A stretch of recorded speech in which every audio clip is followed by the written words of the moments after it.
Hi, welcome to Blockbuster. How can I help you? I want to watch Star Wars. Okay, I'm gonna give you episode 4 because you should watch that one first. Episode 4 first? Why not episode 1? Because episode 4 came out first, even though episode 1 takes place before it, and episode 1 sucks anyway. Okay. Now take your DVD and go. It's due back in 2 days. Frickin' brat. I hope to keep this job forever. Those were all boring. You lying to me.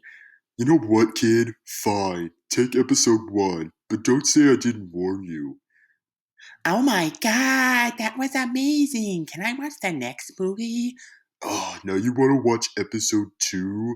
Fine, whatever lets me keep this job. I don't like sand. It's rough, coarse, and irritating, and it gets everywhere. I told you. Yeah. Where's episode 3? It hasn't come out yet. You gotta wait until next year. No! Mommy, let's watch Revenge of the Sith. I don't know, Aaron. It's rated PG-13. Please, I can handle it. You are my brother, Anakin. I loved you. Best Star Wars movie ever. Star Wars is amazing. Star Wars sucks.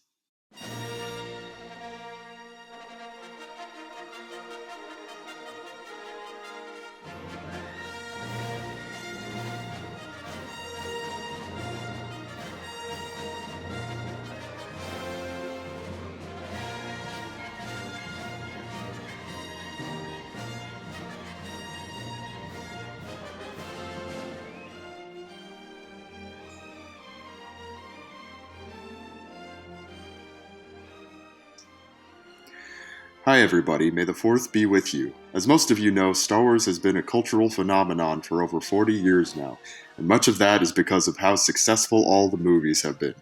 But with success comes a wave of fans, haters, elitists, stans, and, well, the entire internet.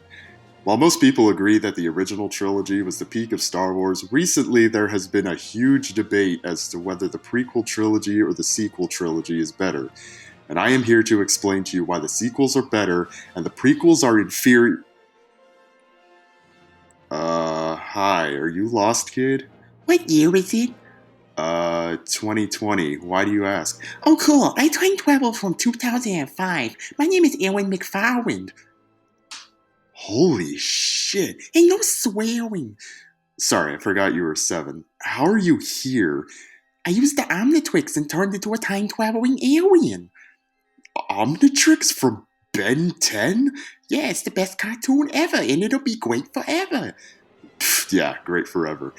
Speaking of things that didn't stay great forever. Oh, shut up. I'm the one who's about to graduate from college. So what? Everyone graduates from college, right?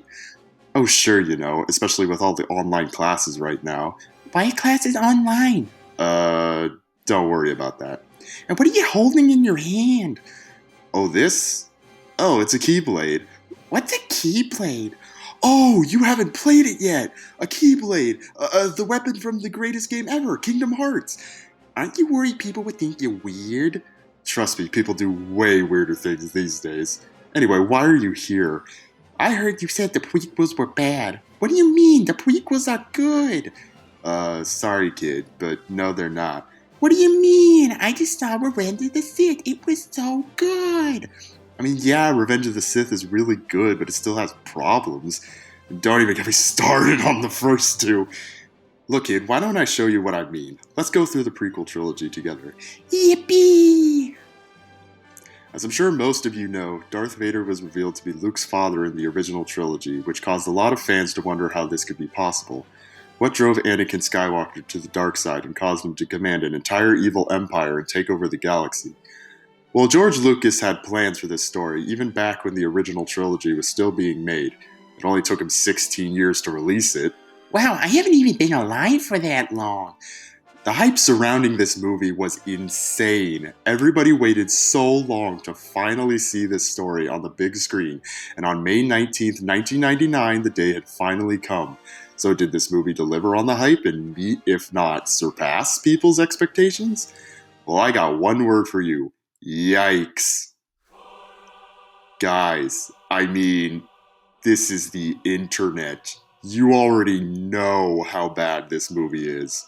This movie is often regarded as not only the most disappointing Star Wars movie, but the most disappointing movie, period.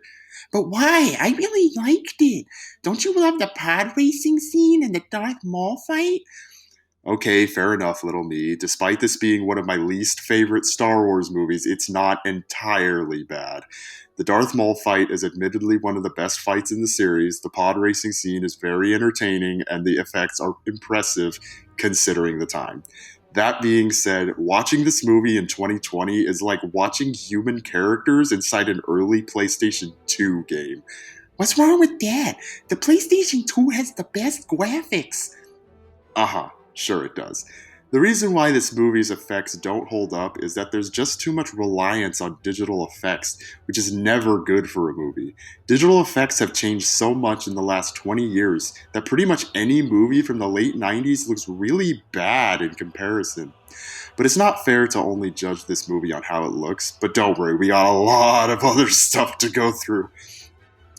The other major problem with these movies that everyone complains about is the acting.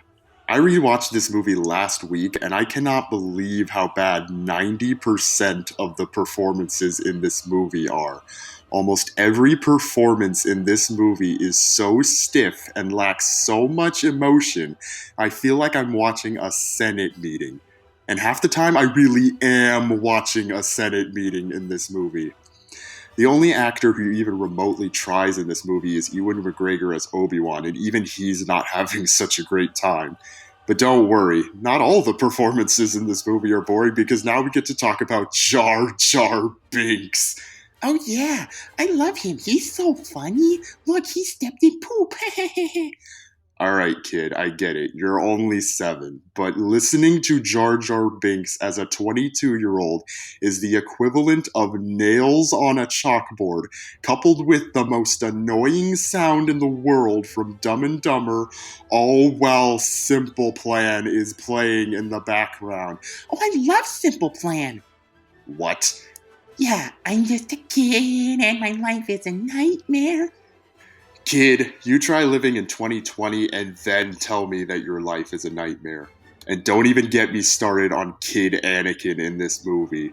So keep in mind that this kid is supposed to be future Darth Vader. And what is the first thing we hear from him? Are you an angel?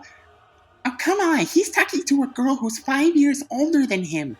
Wouldn't you be nervous if you were talking to a 14-year-old girl? I don't think I should be talking to 14-year-old girls, thank you very much. Wait, why not? No time to explain. Now, I feel bad for the actor who played Anakin because he received an overwhelming amount of undeserved backlash for his performance here, which included so much bullying at school that it caused him to quit acting. But you know who I feel even worse for? Ahmed Best, the actor who played Jar Jar Binks. Now, I am not about to defend Jar Jar Binks in any way here, but I will say that the character is not Ahmed's fault. But you know who thought it was Ahmed's fault? Literally everyone else.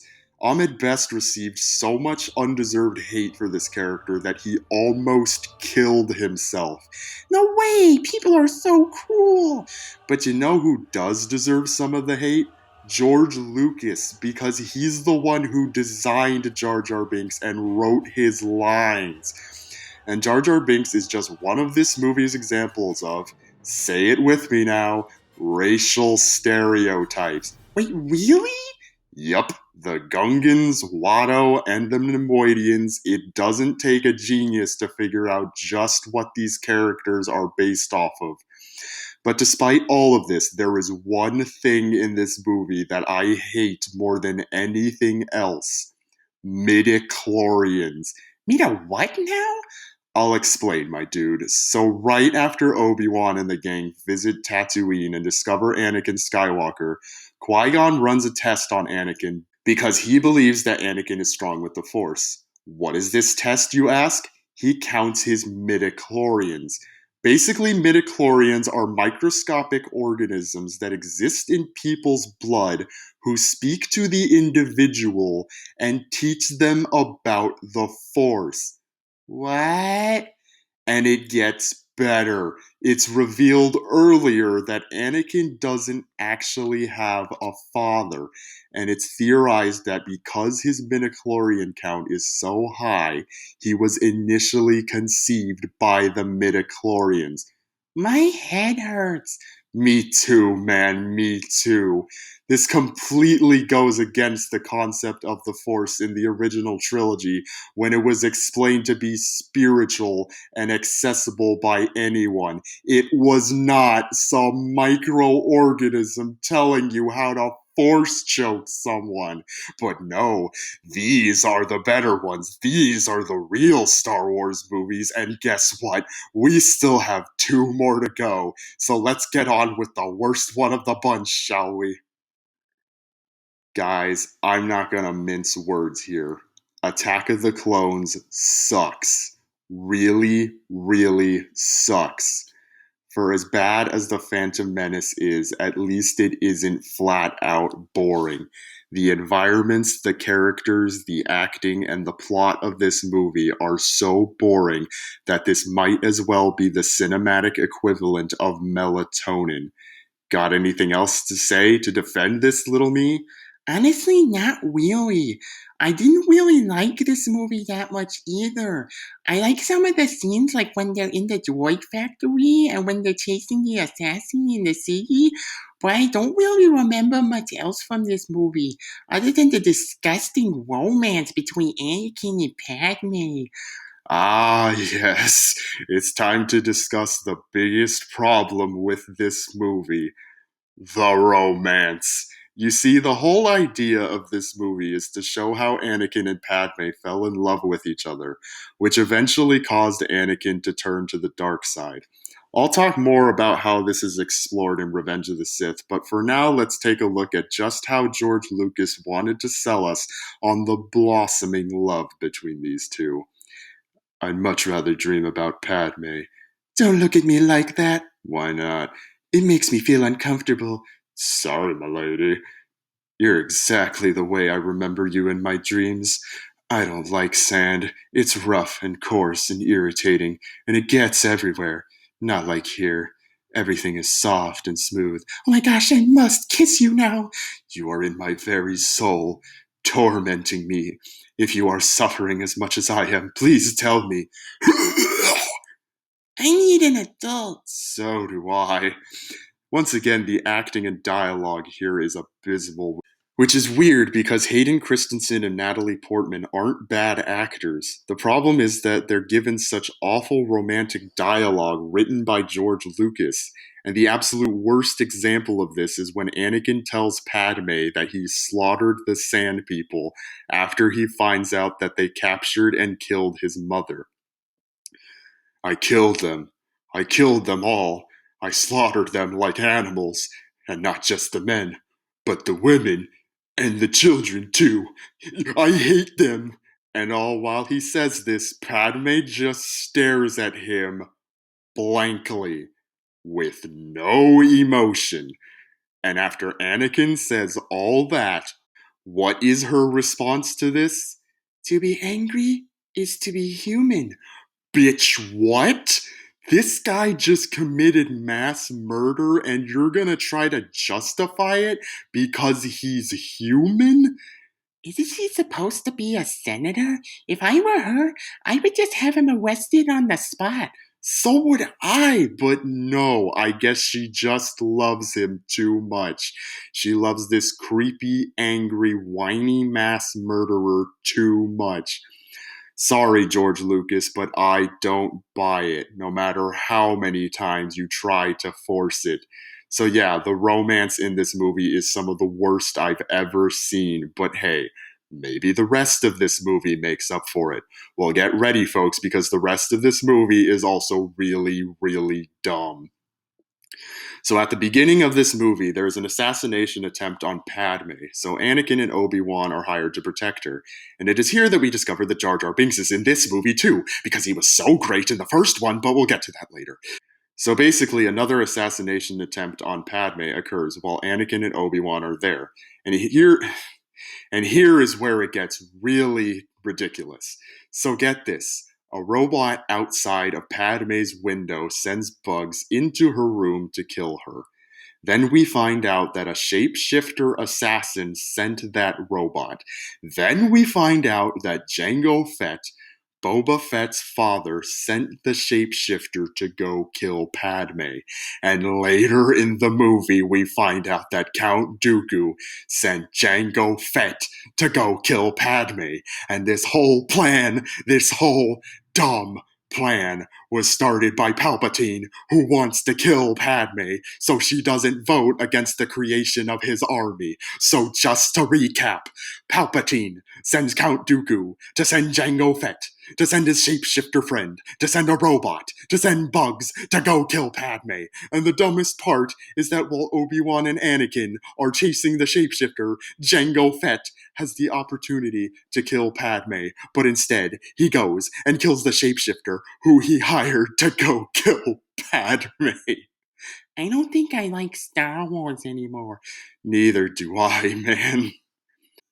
So then Obi-Wan and Anakin split up for a while. Obi-Wan goes and investigates these assassination attempts while Anakin stays with Padme to protect her because that's a great idea.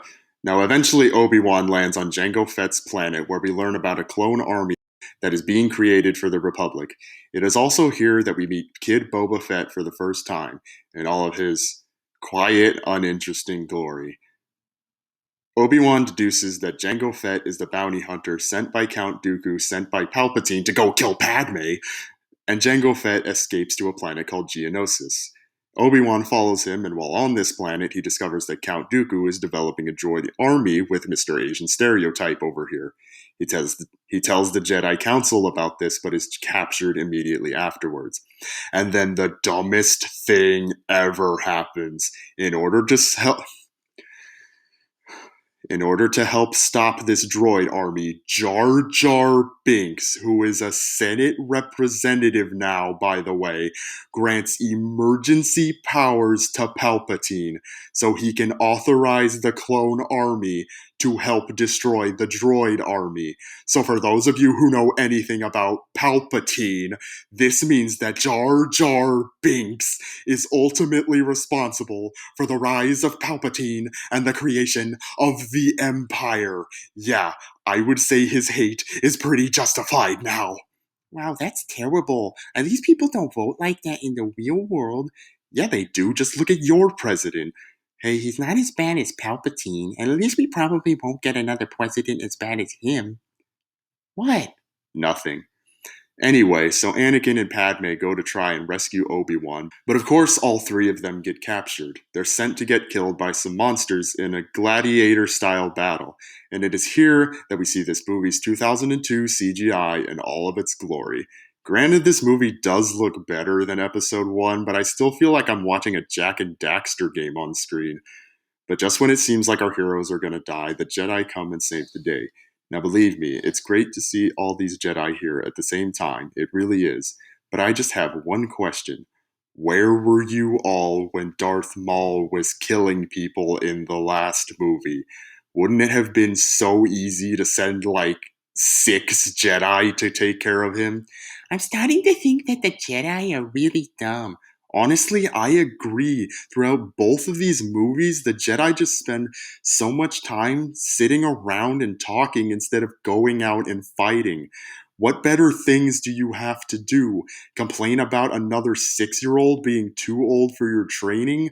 Anyway, after Anakin and Obi-Wan finally escape, we reach what is hands down the worst lightsaber fight in the entire saga. I can I can forgive I can forgive Obi-Wan and Anakin getting their asses kicked immediately by Count Dooku. I can forgive how poorly shot these moments are, but what I can't forgive is what they did to Yoda. What do you mean? I like seeing Yoda fight with a lightsaber. He's so cool. Look, I'm not going to deny that this fight looks cool. If you turn your brain off, then it's cool to watch Yoda using lots of cool tricks and lightsaber techniques. The problem is that Yoda doesn't need a lightsaber. Yoda is so powerful with the Force that he honestly could have defeated Count Dooku simply by using his mind tricks. And honestly, that would have been much cooler. But instead, we get a flippy dippy old man here doing tricks for the kids. You guys crap on The Last Jedi so much for destroying Luke's character, but in my opinion, this is so much worse. Yoda was always about mind over matter, but apparently George Lucas didn't care. Hate this version of me, I do. Prequel fans wrong, you see. And the movie ends with Count Dooku surviving, the Clone Wars beginning, and Padme marrying her creepy stalker, thus ending the worst Star Wars movie ever. You know, I was ready to stick up a little bit for these prequels. I tried to find positive things to say about them, and the only positive thing I can think of for this movie is this line: "Wanna buy some death sticks? You don't want to sell me death sticks. I don't want to sell you death sticks. You want to go home and rethink your life. I want to go home and rethink my life," because it's just so funny. And now I just feel empty, and I still have one more left to go. Alright, here it is, the last of the prequels. Since you just saw this movie for the first time, I'm gonna let you go first. This movie is so great. I'm so glad that I finally got to see how Anakin became Darth Vader. And there were so many great fight scenes. The movie looked so cool in the theaters. I'm so glad my mom let me watch it, even though it was PG-13. But you're just gonna complain about it because that's all you did for the first two.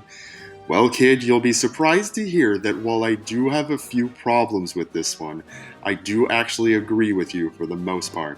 Really? Yay! Yeah, honestly, after rewatching this movie, I gotta say, it does hold up. Maybe I'm just biased because this was the first Star Wars movie that I saw in theaters, and the fact that I just watched this movie after the first two makes this one look like The Godfather in comparison. Right away, I can already say that the effects in this movie are so much better than the first two. Watching this movie now, I can't believe that this was possible 15 years ago, and nowhere is this more apparent than in the opening sequence, which in my opinion is perfect. I love that scene too. It was so cool to see all those ships flying and lasers firing on the big screen. I know, right? I'm also incredibly impressed that George Lucas was able to render all these images at once in 2005. There's so much detail in the ships and the action, and it honestly still holds up today. Another improvement here is the dialogue between Obi-Wan and Anakin. For the first time in these prequels, I can really hear that these two are friends and actually enjoy each other's company. Basically, at this point in the movie, Palpatine has been captured, and Anakin and Obi-Wan are sent to rescue him. When they finally find him, they discover that Count Dooku is holding him hostage. So then we get a lightsaber fight that is much better than the one that we got in episode 2. Thank goodness. So Anakin fights him and cuts off both of Count Dooku's hands, and then Palpatine asks Anakin to kill Count Dooku. And it is here that we see the birth of one of the best prequel memes. What's a prequel meme? Do it. I am the Senate. It's treason then. Unlimited power. Execute Order 66, the First Galactic Empire. Are you done? For now. So Anakin kills Count Dooku but claims that it is not the Jedi way, to which Palpatine responds that this is not the first time Anakin has acted out of anger, referencing the time he slaughtered the Sand People. Like animals. So after this scene, we meet General Grievous, and he is my first problem with this movie. You see, General Grievous was a much better character in the Clone Wars animated series, but in this movie he's a lot more wussy and kind of just seems to be there so Obi-Wan can fight him in the middle of the movie. Oh, but I really like that fight. He uses 4 lightsabers. How cool is that? I mean, don't get me wrong, I like the fight too, especially because of the memes. But aside from that cool fight, there's not much to him in this movie, which is a shame because he is a cool character. I recommend checking out the Clone Wars series if you want to see more of him. But eventually, Anakin and Obi-Wan return to Coruscant with Palpatine, and it is here that Anakin reunites with Padme and learns that she is pregnant. Now, this is a very important plot element to this movie because Anakin starts to have nightmares that Padme will die in childbirth, which severely hurts him inside because you're so beautiful. It's only because I'm so in love. No, it's because I'm so in love with you. I guess George Lucas didn't learn from the last movie. Nope, not at all.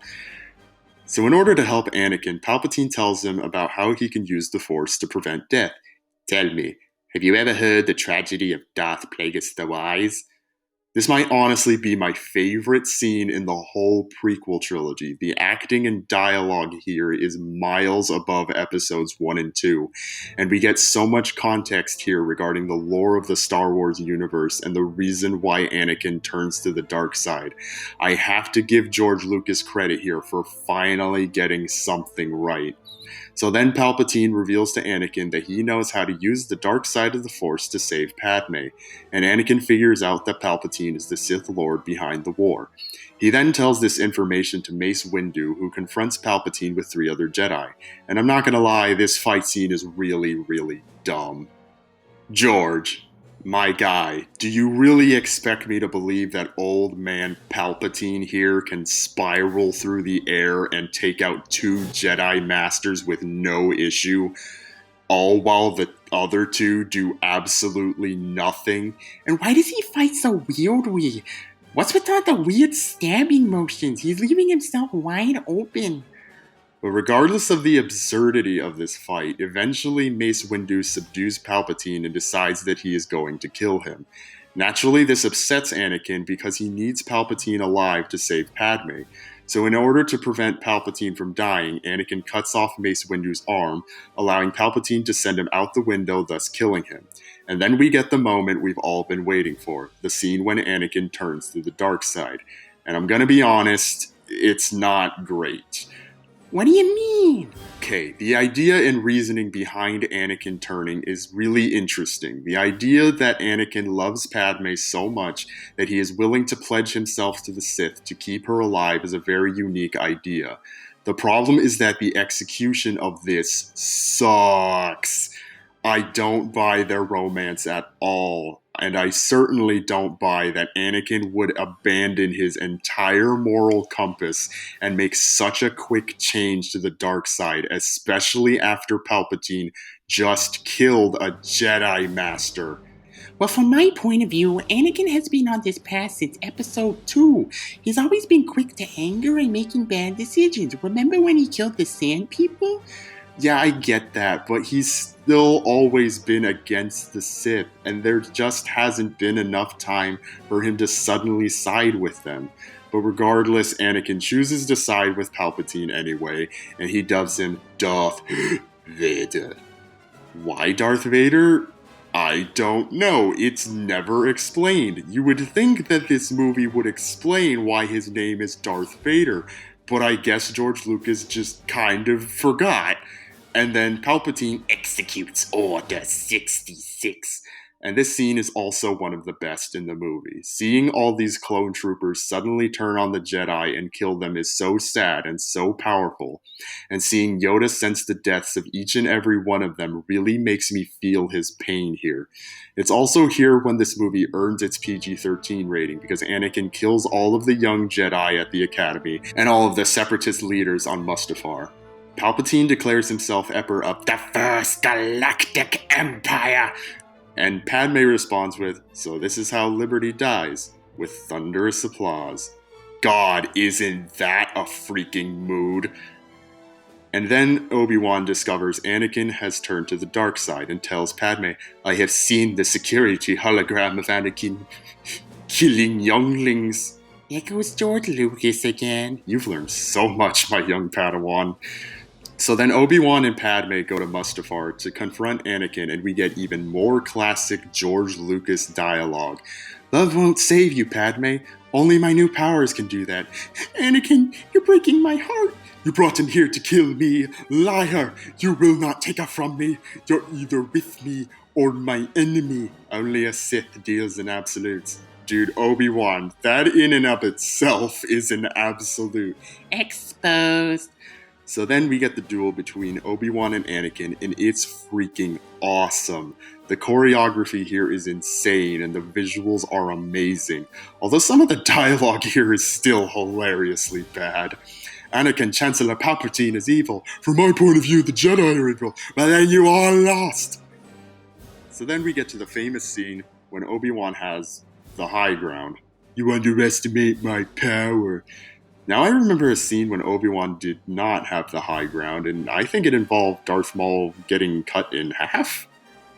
Yeah, I remember. He killed that guy forever. Oh, yeah, forever.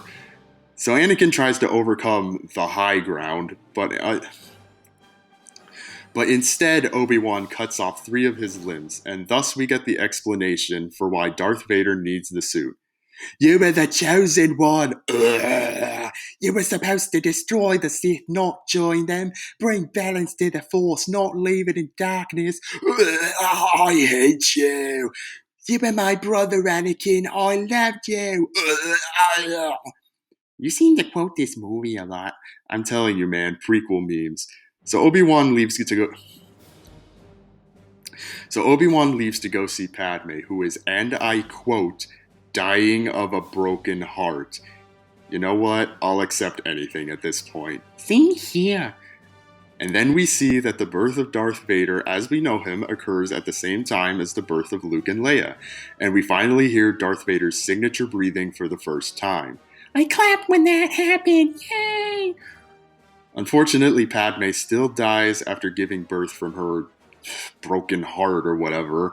And Darth Vader asks Palpatine where Padme is, and he says, I'm afraid in your anger, you killed her. No! Oh my god.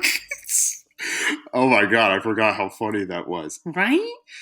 And then everything gets caught up. Obi-Wan and Yoda go into exile, Leia is given to Bail Organa, and Luke is given to his aunt and uncle on Tatooine.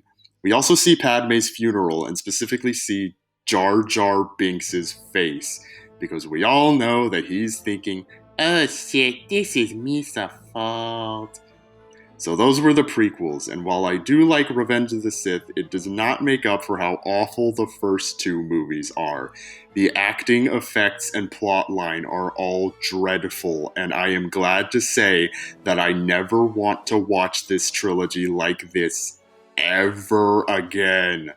1 out of 3 good movies does not a good trilogy make, and I hope that I've made that point here. Well, kid, what do you think? I don't know. I still like the prequels. Is that a bad thing? No, of course not. If you have fun with these movies, that's perfectly fine. Same goes for all of you at home. Like what you like, even if people disagree with you. Hey, thanks. I guess I grew up to be pretty cool after all. Thanks, man. Well, I guess I should go back. It's almost my bedtime. Alright, well, I wish you the best of luck on your time-traveling adventure, kiddo. Thanks. See you later, alligator. I was such a cute kid. What the hell happened to me? Now, before we discuss the other highly debated trilogy in the Star Wars saga, we need to talk about one very specific YouTube channel, Red Letter Media. Oh, come on, I already made a video about you. What's up, nerd? What do you want? I heard you were talking about Red Letter Media. I just watched their prequel reviews, and now I think the prequels are the worst movies ever made. Aren't you a little young to be watching Red Letter Media? Nuh-uh, I'm 12, and aren't you a little old to be complaining about Star Wars on the internet? Alright, wise guy, why don't you explain what Red Letter Media is? Swag! So basically, Red Letter Media is this YouTube channel for movie reviews, and they made videos on the Star Wars prequels that explain why they're terrible and should be burned at the stake. So I agree with them because the only good Star Wars movies are 4, 5, and 6, and anyone who says otherwise is stupid, just like the prequels. Nothing good ever came after Episode 6, unless you count the Clone Wars series, and even then Allow me to explain. Basically, after Red Letter Media released their videos on everything wrong with the Star Wars prequels, the entire internet suddenly hated this trilogy. Suddenly, the prequels were seen as sacrilege and evil and an abomination of cinema. And while I certainly do not like this trilogy as a whole, I gotta admit, this hate was way too overblown. In fact, George Lucas was actually going to direct the sequel trilogy of Star Wars until he received so much hate that he decided to do the worst possible thing imaginable to his franchise. He sold it to Disney.